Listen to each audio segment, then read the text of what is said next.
Hi hello ಎಲ್ರಿಗೂ ನಮಸ್ಕಾರ. Welcome back to my YouTube channel. So ಈ ಒಂದು ವ್ಲಾಗ್ನ ನಮ್ಮ ಅವ್ವನ ಜೊತೆಗೆ ಸ್ಟಾರ್ಟ್ ಮಾಡ್ತಾಯಿದ್ದೀನಿ. ಅದನ್ನೇ ಹೇಳ್ತಾ ಇದ್ದೆ ವಿಡಿಯೋದಲ್ಲಿ ಕೂಡ. ಅವ್ರಿಗೆ ನಗ್ತಾ ಇದ್ರು ವಿಡಿಯೋ ಮಾಡ್ತಾಯಿದ್ರೆ. So at the first vlog ನೋಡ್ತಿರೋರು ಇನ್ನೂ ಕೂಡ ಸಬ್ಸ್ಕ್ರೈಬ್ ಆಗಿಲ್ಲ ಅಂದರೆ ಸಬ್ಸ್ಕ್ರೈಬ್ ಮಾಡ್ಕೊಂಡು ನೋಡಿ. ಹಾಗೆ ಈ ವಿಡಿಯೋ ಇಷ್ಟ ಆದರೆ ಲೈಕ್ ಮಾಡಿ ಅಂತ ಹೇಳ್ತಾ ಒನ್ಸ್ ಅಗೇನ್ ವೆಲ್ಕಮ್ ಬ್ಯಾಕ್. ನೋಡಿ ಇವನು ಕುತ್ಕೊಂಡು ಮನೇಲಿ ಡ್ರಾಯಿಂಗ್ ಬುಕ್ನೆಲ್ಲ ಎಳ್ಕೊಂಡು ಮನೇಲಿ ಎಲ್ಲ ಅಂಡ್ಕೊಂಡು ಹೆಂಗೆ ಮಾಡ್ತಾವನೆ. ಇಲ್ಲಿ ನೋಡಿ ನಮ್ಮಮ್ಮ ಅಯ್ಯಪ್ಪಂದು ವಿಡಿಯೋ ನೋಡಿಕೊಂಡು ರೀಲ್ಸ್ ನೋಡಿಕೊಂಡು ಫುಲ್ ಬ್ಯುಸಿ. ನಮ್ಮ ಮನೇಲಿ ಎಲ್ಲರೂ ಬ್ಯುಸಿ. ಇಲ್ಲಿ ನೋಡಿ ನೋಡಿ ಇವನೊಂಥರ ಬ್ಯುಸಿ. ಇವರಿಬ್ರು ನೋಡಿ ರೀಲ್ಸ್ನ ಎಡಿಟ್ ಮಾಡಿಕೊಂಡು ಕೂತವ್ರೆ. ಅದು ಅವಾಗಿಂದ ನೋಡ್ತಾ ಇದ್ದೀನಿ, ಆಗ್ತಾ ಇಲ್ಲ. ಹೆಂಗೆ ಮಾಡಿದ್ಯಾ? ಸರಿ ಆಯ್ತು, ಒಂದು ನಿಮಿಷ ಅದನ್ನೇ ಮಾಡ್ತಾಯಿದ್ದೀನಿ. ನೀವು ಫೋನ್ ಕೊಟ್ರೆ ಇದೇ ಪ್ರಾಬ್ಲಮ್ ಅಕ್ಕ. ದಯವಿಟ್ಟು ಫ್ರೆಂಡ್ಸ್ ಮಕ್ಕಳ ಕೈಯಲ್ಲಿ ಮಾತ್ರ ಫೋನ್ ಕೊಡಬೇಡಿ. ನೀವು ಕೊಡ್ತಿದ್ದೀರಲ್ಲ. ಒಂದು ರೀಲ್ನ ಆಲ್ರೆಡಿ ಒಂದು 30 ಮಿನಿಟ್ಸ್ ಆಯಿತು ಎಡಿಟ್ ಮಾಡ್ಕೊಂಡು ಕುತ್ಕೊಂಡು. ಇವ್ನು ನೋಡಿ ನಂದಲಿಕ್ಲಿ ನಾರಾಯಣ ಮನೆ ಒರೆಸ್ತಾ ಇದೆಯಾ? ಮನೆ ಒರೆಸ್ತಾ ಇದೆಯೇನೋ? ಹಾಂ, ಡಿಲೀಟ್ ಮಾಡಿಲ್ಲ ಅಂದ್ರೆ ಹೊಡ್ದಾಕ್ತೀನಿ ನಾನು.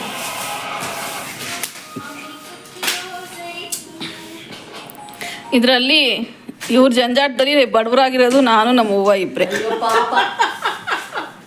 ನೋಡಿ ಪಾಪ ಎಲ್ಲ ಮೊಬೈಲಲ್ಲಿ ಬ್ಯುಸಿ. ನಮ್ಮ ಅವ್ವ ನಾನು ಇಬ್ಬರೇ. ಇದೊಂದು ಡೈಲಾಗ್ ಹೊಡಿತಾರೆ.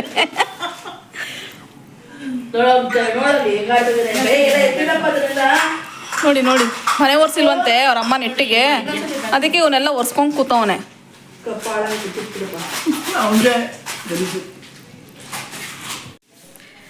ನೋಡಿ ಮಾರ್ಕೆಟಿಂದ ಹೂವು ತಂದಿರೋದು ಹಂಗೆ ಇದೆ. ಇನ್ನೂ ಅದನ್ನು ಫಿಲ್ಟರ್ ಮಾಡಿಲ್ಲ, ಎತ್ತಿಟ್ಟಿಲ್ಲ. ಅಲ್ಲಿ ನೋಡಿದ್ರೆ ಬಟ್ಟೆ ಮಡಿಸ್ಬೇಕು, ಅದನ್ನು ಮಡಿಸಿಲ್ಲ. ಮನೆ ಕೆಲಸ ಎಲ್ಲ ಪೆಂಡಿಂಗ್ ಇರೋ ಪರವಾಗಿಲ್ಲ, ಇವ್ರಿಗೆ ರೀಲ್ಸ್ ಮಾಡಬೇಕು. ರೀಲ್ಸು ಇವ್ನು ನೋಡಿ ಇಲ್ಲಿ ನೋಡಿ ಕಾಲ್ ಸಂದಿ ಯಾಕೋ ಇದಳ ಮೇಲೆ ತಲೆ ಹೊಡ್ಕೋತಿ ಅಪ್ಪು. ಪ್ಯಾಂಟ್ ಹೇಳ್ಕೊ ಅದು ಬೇಡ, ಲಾಸ್ಟ್ ಅನ್ನು ಪ್ಯಾಂಟ್ ಹೇಳ್ಕೊ. ಇದಲ್ಲ, ಪ್ಯಾಂಟ್ ಹೇಳ್ಕೊ. ಲಾಸ್ಟ್ ಹುಡ್ಗನಾಗಲ್ಲ ಅಂದ್ಕೊಂಡು ನಮ್ಮ ಮನೇಲಿ ಹೆಂಗೆ ಅಂದರೆ ಗಲಾಟೆಗಳು ನೋಡಲಿ ಅಂತಲೇ ವಿಡಿಯೋ ಮಾಡ್ತಾ ಇದ್ದೀನಿ, ಹೆಂಗೆ ಆಡ್ತಾರೆ ಅಂತ.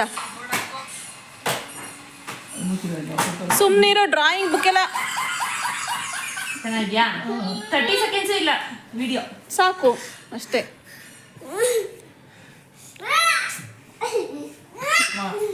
ಅಪ್ಪು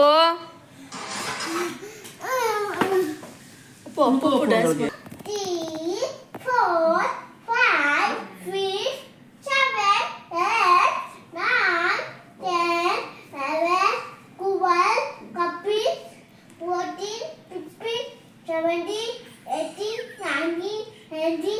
ಸೊ ನಮ್ಮ ಅಪ್ಪು ಕ್ಯೂಟಾಗಿ ನಂಬರ್ಸ್ ಹೇಳ್ತಾ ಇದ್ದ. 13, 14 ಅದೆಲ್ಲ ಹೇಳೋಕ್ಕೆ ಬರ್ತಿಲ್ಲ, ಬಾಯಿ ತೊದಲಕ್ಕೆ ಇದ್ರೂ ತುಂಬ ಚೆನ್ನಾಗಿ ಹೇಳ್ತಾ ಇದ್ದ. ಅದು ಕೇಳೇ ನಮಗೆ ನಗು ಬರ್ತಿತ್ತು. ಸೊ ಅವತ್ತು ಸ್ಯಾಟರ್ಡೇ ಆಗಿರೋದ್ರಿಂದ ನಾನು ಅಮ್ಮನ ಮನೆಯಲ್ಲೇ ಇದ್ದೆ. ಸೊ ಅಲ್ಲಿ ನಮ್ಮ ಮನೇಲಿ ಇನ್ನೇ ಒಬ್ಬಳೇ ಇರಬೇಕಲ್ಲ ಅಂತ ಅಂದ್ಬಿಟ್ಟು ಇಲ್ಲಿಗೆ ಬಂದಿದ್ದು. ಸೊ ಅವತ್ತು ಅಲ್ಲೇ ಉಳ್ಕೊಂಡೆ. ಹಾಗೆ ವ್ಲಾಗ್ನ ಕಂಟಿನ್ಯೂ ಮಾಡ್ತಾ ಇದ್ದೆ. ನಮ್ಮಮ್ಮ ಎಣ್ಗಾಯಿ ಗೊಜ್ಜು ಮಾಡ್ತಾಯಿದ್ರು. ಸಿಕ್ಕಾಪಟ್ಟೆ ಸ್ಮೆಲ್ ಘಮ ಅಂತಿತ್ತು. ಒಳ್ಳೆ ನಾನ್ ವೆಜ್ಜಿಗೆ ಒಗ್ಗರಣೆ ಹಾಕಿದಾಗ ಯಾವ ರೀತಿ ಇರುತ್ತೆ ಆ ಥರ. ಮಕ್ಕಳು ಕೂಡ ಅದನ್ನೇ ಏನು ಮಾಡ್ತಿದ್ಯಾ ಚಿಕನ್ ಮಾಡ್ತಾಯಿದ್ಯಾ ಅಂತ ಅಡುಗೆ ಮನೆಗೆ ಬಂದು ಹೋಗೋರು. 4 ಭಾಗ ಮಾಡಿ ಬದನೆಕಾಯಿ ಮಸಾಲೆಗೆ ರೆಡಿ, ಒಗ್ಗರಣೆ ರೆಡಿ. ಪನ್ನೀರ್ ತೋರಿಸೋದು, ಪನ್ನೀರ್ ಮನೇಲಿ ಮಾಡಿರೋದು. ಬೆಣ್ಣೆ ತೆಗಿತೀವಲ್ವಾ, ಹಾಂ, ಅದ್ರ ಹಾಲಲ್ಲಿ ಮತ್ತೆ ನಾವು ಕಾಯಿಸ್ಬಿಟ್ಟು ಅದಕ್ಕೆ ನಿಂಬೆಹಣ್ಣು ಹಾಕಿದ್ರೆ ಈ ಥರ ಪನ್ನೀರ್ ಆಗುತ್ತೆ. ಅದೇನೆ, ಅದು ವೇಸ್ಟ್ ಆಗಲ್ಲ. ಅದು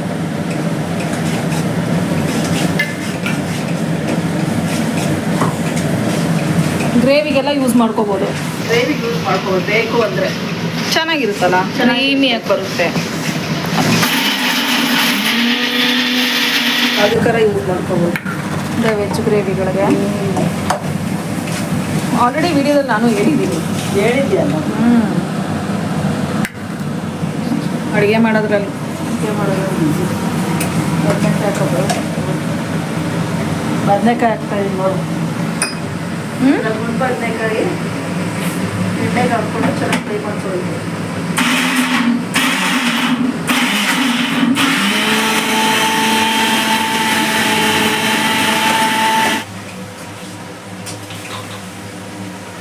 ಬಿಸಿ ಅಡುಗೆ ಮಾಡೋದ್ರಲ್ಲಿ.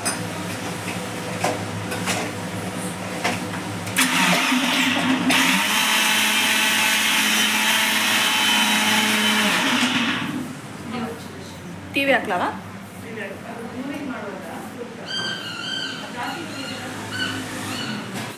ಕುಕ್ಕರಲ್ಲಿ ಇನ್ನು ಏನು ಎಣ್ಗಾಯಿ ಗೊಜ್ಜು ಕುಕ್ಕರಲ್ಲಿ ಮಾಡೋಣ ಅಂದ್ಕೊಂಡೆ. ಮತ್ತೆ ಬಾಂಡಿ ಇಟ್ಬಿಟ್ಟೆ. ಕುಕ್ಕರಲ್ಲಿ ಹಾಕ್ಬಿಟ್ಟು ಒಂದು ಕೂಗಿಸ್ಬಿಟ್ರೆ ಬದನೆಕಾಯಿ ಚೆನ್ನಾಗಿ ಬೆಳೆದಿರುತ್ತೆ. ಚೆನ್ನಾಗೂ ಇರುತ್ತೆ.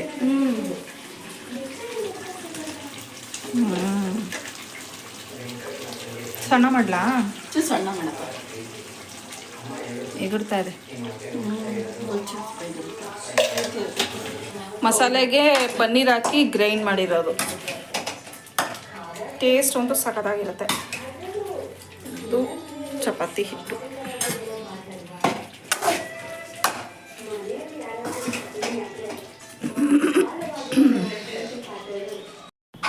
ಇನ್ನು ಊಟಕ್ಕೆ ಹೆಣ್ಗಾಯಿ ಗೊಜ್ಜು ಮತ್ತು ಚಪಾತಿ ಮಾಡ್ತಾಯಿದ್ರು. ಇನ್ನು ಅಮ್ಮ ಹತ್ರ ಅಂತೂ ಸಿಕ್ಕಾಪಟ್ಟೆ ಚಳಿ ಆಗುತ್ತೆ. ಅಂದರೆ ಪಕ್ಕದಲ್ಲಿ ಮನೆ ಇದೆ, ಬಟ್ ಹಿಂಭಾಗ ಕಟ್ಟಿದ್ದಾರೆ, ಮುಂಭಾಗಕ್ಕೆ ಫುಲ್ಲು ಖಾಲಿ ಜಾಗ ಬಿಟ್ಟಿದ್ದಾರೆ. ತುಂಬಾ ಗಾಳಿ ಬೀಸುತ್ತೆ ಆ ಒಂದು ಸ್ಪೇಸಿಂದ. ಬಾಗಿಲಂತೂ ತೆಗೆಯೋದಕ್ಕೆ ಆಗೋದಿಲ್ಲ. ಇನ್ನು ಮುಸ್ಸಂಜೆ ಟೈಮಲ್ಲಿ ಅಟ್ಲೀಸ್ಟ್ ಒಂದು 7 ಗಂಟೆವರೆಗೂ ಬಾದ ತೆಗಿನಂತ ತೆಗೆದಿರ್ತಾರೆ ಅಷ್ಟೇ. ಆ ಒಂದು ಗಾಳಿಗೆ ಚಳಿಗೆ ಇರೋದಕ್ಕಾಗೋದಿಲ್ಲ ಅಲ್ಲಿ.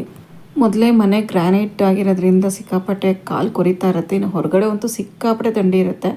ಅದರಲ್ಲೂ ಈ ಮಕ್ಳಿಗಂತೂ ಹೊರಗಡೆ ಹೋಗೋದು ಅಂದರೆ ಅದೇನು ಹುಚ್ಚೋ, ಓಡಿ ಹೋಗ್ತಾರೆ. ಪಕ್ಕದಲ್ಲೇ ನಮ್ಮ ಚಿಕ್ಕಮ್ಮ ಮನೆ ಇರೋದ್ರಿಂದ ಅಲ್ಲಿಂದ ಇಲ್ಲಿಗೆ ಓಡೋದು, ಇಲ್ಲಿಂದ ಅಲ್ಲಿಗೆ ಓಡೋದು.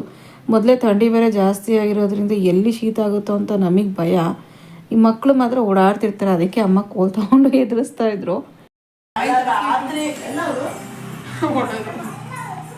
ಎಲ್ಲ ಹೊಂಟೋದ್ರು. ನೀನು ತೊಗೊಂಡು ಬಂದಿದ್ದಕ್ಕೆ, ನೀನು ಕೋಲ್ ಇಟ್ಕೊಂಬಂದಿದ್ದಕ್ಕೆಲ್ಲ ಹೊರಟೋದ್ರು. ಹೋಗ್ತಾನೆ ಮತ್ತೆ.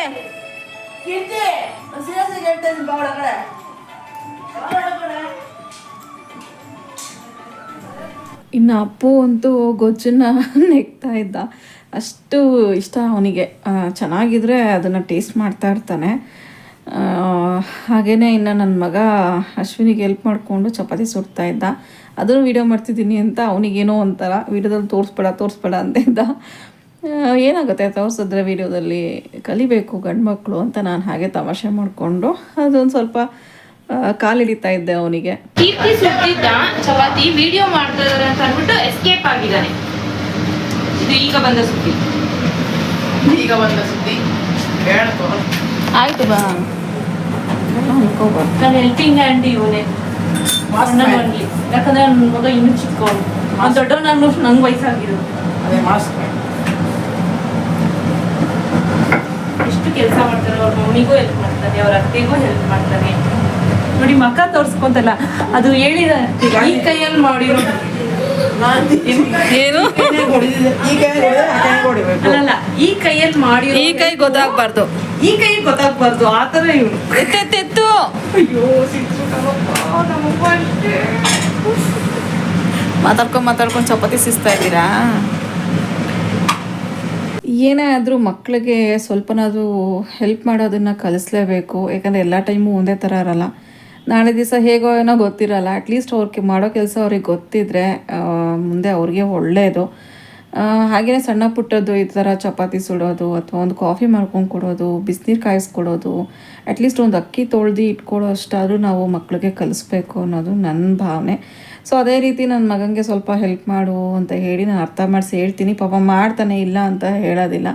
ಆ ರೀತಿಯೆಲ್ಲ ಸ್ವಭಾವ ಇಲ್ಲ ಅವನಿಗೆ. ಕೆಲವೊಂದು ಸತಿ ಏನಾಗುತ್ತೆ ಅಂದರೆ ಅವ್ರು ಏನಾರು ಸ್ವಲ್ಪ ಹೈಯರ್ ಎಜುಕೇಷನ್ಗೋ ಅಥವಾ ಬೇರೆ ಕಡೆ ಏನಾರು ಹೋಗ್ತೀವಿ, ಗೊತ್ತಾಗಲ್ಲ ಚಾನ್ಸಸ್ ಯಾವ ರೀತಿ ಇರುತ್ತೆ ಅಂತ. ಹೋದರೆ ಅಟ್ಲೀಸ್ಟ್ ಇಂಡಿವಿಜುವಲ್ ಆಗಿ ಅವ್ರಿಗೆ ಏನಾರು ಮಾಡ್ಕೊಡೋದಕ್ಕೆ ಬರಬೇಕು. ಎಲ್ಲರೂ ಒಂಟಿಯಾಗಿರಬೇಕು ಅನ್ನೋ ನೆಸೆಸಿಟಿ ಬಂದಾಗಾದರೂ ಅವರು ಇನ್ನೊಬ್ಬರ ಮೇಲೆ ಡಿಪೆಂಡ್ ಆಗ್ದಲ್ಲ ಇರೋ ಹಾಗೆ ಅವರೇ ಏನಾರ ಮಾಡ್ಕೊಂಡು ತಿನ್ನೋ ಅಷ್ಟಾದರೂ ಕಲ್ತ್ಕೋಬೇಕು ಅಂತ ನಾನು ಅದನ್ನೇ ಹೇಳ್ತಿರ್ತೀನಿ.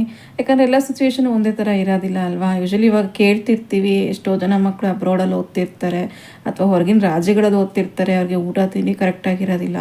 ಅಟ್ಲೀಸ್ಟ್ ಈಗಿಂದ ಸ್ವಲ್ಪ ಕಲಿಸಿದ್ರೆ ಒಂದು ಕಾಫಿ ಟೀ ಮಾಡ್ಕೊಳ್ಳೋದಕ್ಕಾದರೂ, ಒಂದು ಅನ್ನ ಮಾಡ್ಕೊಳ್ಳೋಕ್ಕಾದರೂ, ಸ್ವಲ್ಪ ಗೊಜ್ಜುಗಳು ಮಾಡ್ಕೊಳಕ್ಕಾದ್ರೂ ಕಲಿಸಿದ್ರೆ ಹೇಗೋ ಅವ್ರು ಕಲ್ತ್ಕೊತಾರೆ ಅಂತ ಅಷ್ಟೇ. ಸೊ ನನ್ನ ಉದ್ದೇಶ ಅಂದರೆ ಬರೀ ಹೆಣ್ಮಕ್ಳಿಗೆ ಯಾವುದು ಸೀಮಿತ ಆಗಿರಬಾರ್ದು, ಗಂಡ್ಮಕ್ಳು ಕೂಡ ಎಲ್ಲ ಕಲ್ತಿರಬೇಕು ಅನ್ನೋದಷ್ಟೇ, ಇನ್ನೇನಿಲ್ಲ. ಇನ್ನು DKDಲಿ ಬರುವಂಥ ಡ್ಯಾನ್ಸ್ ಪರ್ಫಾರ್ಮೆನ್ಸ್ನ ನೋಡಿ ಅಪ್ಪು ಫುಲ್ಲು ಡ್ಯಾನ್ಸ್ ಆಡ್ತಿದ್ದ. ಆ ಹುಡುಗ ಅಂತೂ ತುಂಬಾ ಚೆನ್ನಾಗಿ ಆಡ್ತಿದ್ದ. DKD ನಿಜವಾಗ್ಲೂ ನೋಡೋದಕ್ಕಂತೂ ಸಖತ್ತಾಗಿತ್ತು ಈ ಎಪಿಸೋಡು, ಲಾಸ್ಟ್ ಸ್ಯಾಟರ್ಡೇ ಎಪಿಸೋಡು.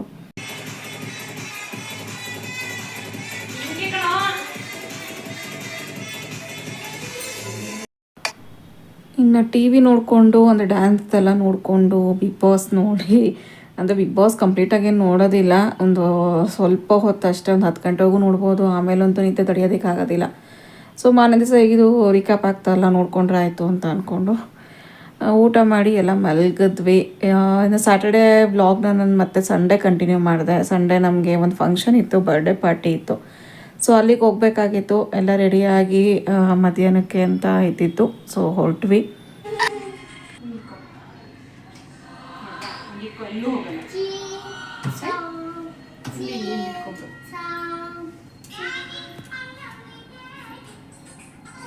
ಏನು ಹುಷಾರು ಕಣೋ, ನೀಟಾಗಿ ಇಟ್ಕೊಳ್ಳೋ.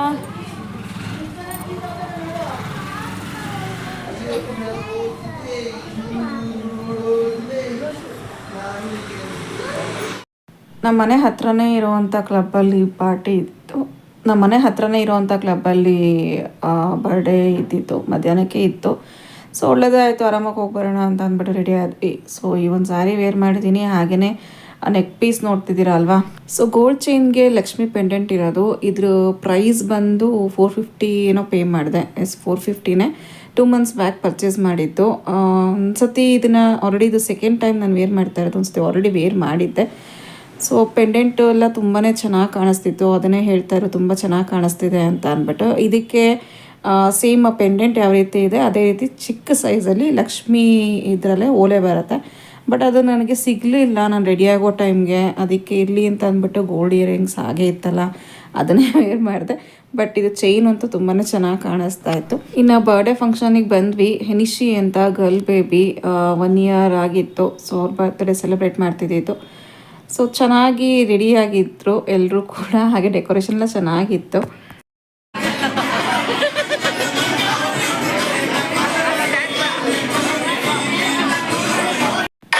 ಬ್ಯಾಂಗಲ್ ಬಂಗಾರಿ ಸಾಂಗಿಗೆ ಕೈನ ಈ ರೀತಿ ಆಡಿಸ್ತಿದ್ಲು ಪಾಪು, ಎಷ್ಟು ಚೆನ್ನಾಗಿತ್ತು ನೋಡೋದಕ್ಕೆ. ಅದೊಂದು ಸ್ವಲ್ಪದ್ರಲ್ಲಿ ಮಿಸ್ ಆಯಿತು ವಿಡಿಯೋ, ಚೆನ್ನಾಗಿ ಆಡಿಸ್ತಿದ್ಲು. ಇನ್ನು ಮಕ್ಕಳೆಲ್ಲ ಟ್ಯಾಟು ಮತ್ತು ಡ್ರಾಯಿಂಗ್ಗೆ ಮುಗಿ ಬಿದ್ದುಬಿಟ್ಟಿದ್ರು. ಸೊ ಒಬ್ಬೊಬ್ಬರೇ ಟ್ಯಾಟು ಹಾಕ್ಸ್ಕೊಂಬಂದು ತೋರಿಸ್ತಾ ಇದ್ರು.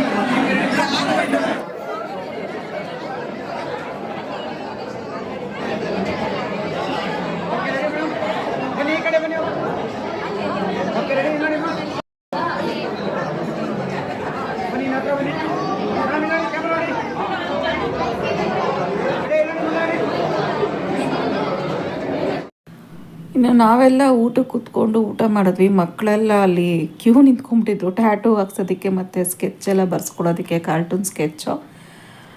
ಅದಕ್ಕೆ ಅವರೆಲ್ಲ ಇನ್ನೊಂದು ಟ್ರಿಪ್ಪಿಗೆ ಕುತ್ಕೊತಾರೆ ಅಂತ ಅಂದ್ಬಿಟ್ಟು ನಾವೆಲ್ಲ ಎಲ್ಲ ಊಟ ಮಾಡ್ಕೊಂಡ್ವಿ. ಮಕ್ಕಳು ಮಾತ್ರ ನೆಕ್ಸ್ಟ್ ಟ್ರಿಪ್ಪಿಗೆ ಕುತ್ಕೊಂಡ್ರು, ಅಂದರೆ ನಮ್ಮ ತಂಗಿ ಜೊತೆಗೆ.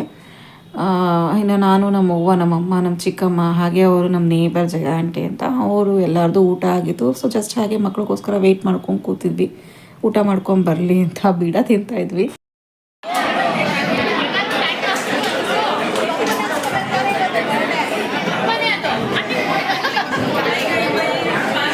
ಸೂಪರ್.